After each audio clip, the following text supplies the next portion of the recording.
Hey guys, welcome to Chapter 7, Lesson 6. Today we're going to be talking about extra or missing information.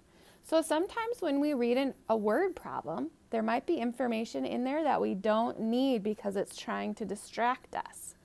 Or some of our problems today aren't going to have enough information, so we have to look into what are we missing? What information do I need in order to solve this word problem? So I just love this lesson because it really makes us think about word problems and makes us look closely at them and not just read them quick and do what add or subtract, multiply or divide. I actually have to think about what they're saying. So let's get started. All right, so we have the first example here. The school's hayride starts at 6 o'clock p.m. That's at night, probably a little bit after you've eaten dinner. Or maybe you're eating dinner at 6 o'clock p.m. There are 4 wagons that can hold 9 children each. Okay, half the children going are girls. What is the total number of children that can ride on the wagons? You guys, there's a lot of information here we don't need to know, right? Do we care what time the school's hayride starts at? No, and that's kind of going to confuse some kids because there's a number. And so whenever we see a number, that the kids think they have to use it. So let's cross it out. We don't need to know what time the school's hayride starts to answer the question, what is the total number of children on the hayrides that can ride on the wagons? That doesn't. Another thing is, do we care that half of the children going are girls? No, that doesn't help us know how many kids can ride the wagon. Okay, here we go. What facts do we know? The hayride starts at 6 p.m., but we don't care. Why are we writing this down? We don't care about it. We're going to exit because we don't care about it. There are 4 wagons that hold 9 children each.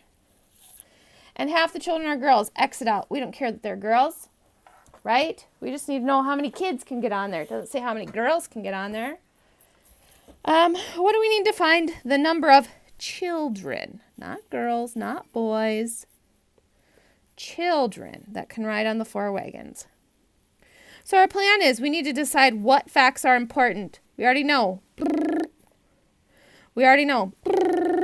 What facts are important? The number of wagons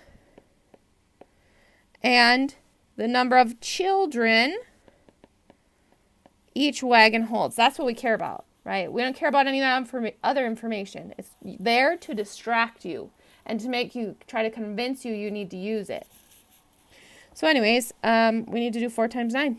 We've got 4 wagons. We can fit 9 children on each wagon. Let's do our trick of doubling. Let's do 2 times 9 is 18. So 4 times 9 plus 18 is 8 plus 8 is 16. 3 ones. 36. Could I have also counted by 9s 4 times? Yeah, I could have. 9, 18, 27, and 36. 1, 2, 3, 4. 4 9s is 36. Does your answer make sense? Yes. Why does my answer make sense? I checked the multiples. Let's do this.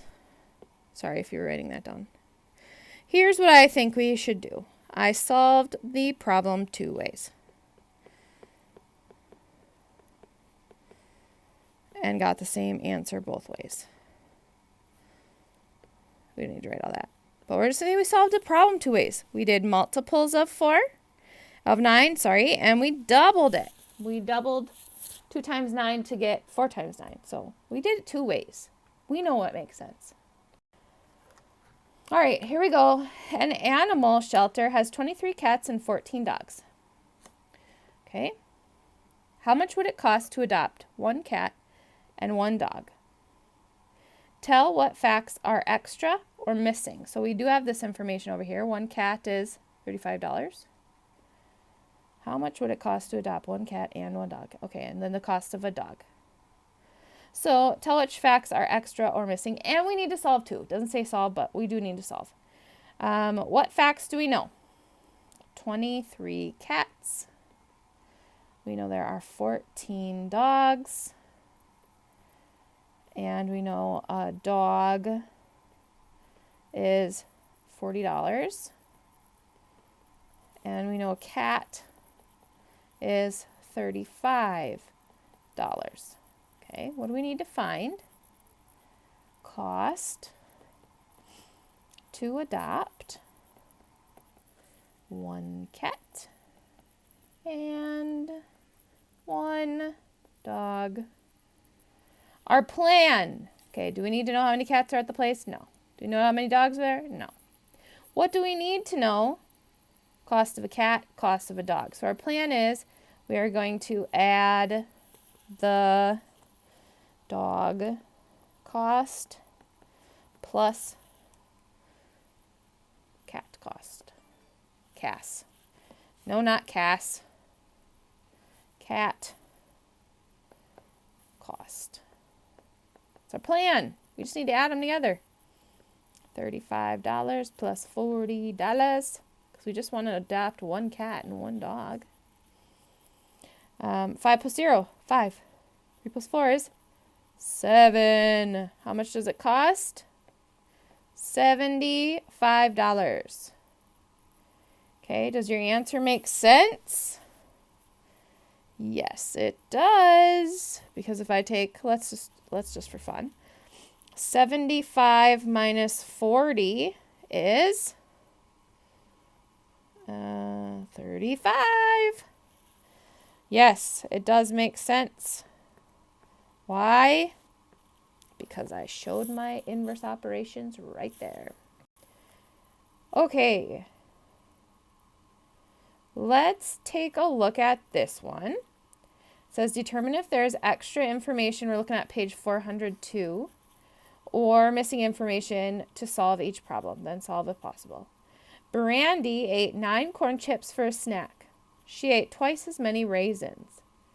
She also drank a juice box. How many raisins did Brandy eat? Okay, we're going to cross off any of the extra information. We don't care if she drank a juice box.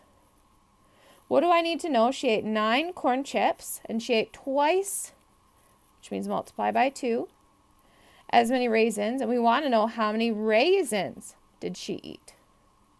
Okay, so I have to do 9 times 2, which is 9 plus 9, or 18. 18, and then I always make sure if it's a word problem, I put my label afterward. So I'm looking at 18 raisins. Right? Because I could say 18 what? 18 miles, 18 pieces of hair, 18 hot dogs, 18 eyeglasses. No, 18 raisins is how much she ate. And lastly, also page 402, I want to look at number 4. It says Naya has 12 flowers. She gives away 6 to Jane and 3 to Heather. Hannah has 5 flowers. How many flowers does Naya have left? Okay, so Naya has 12. She gives away 6 and 3 to Heather. So we know we need to take 12. Well, first we should figure out how much she gave away. 6 plus 3. She gave away 9.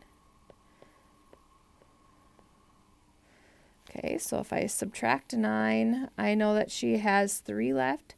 And our extra information here is Hannah has 5 flowers. We don't care how many flowers Hannah has. Does not impact our problem.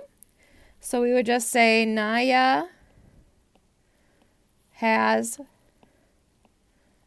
3 flowers.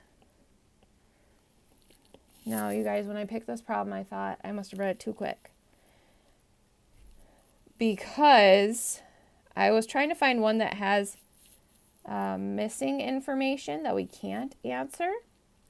And I didn't do that. So I'm sorry for that. Hopefully they have some in the examples in your independent practice that we can go through tomorrow.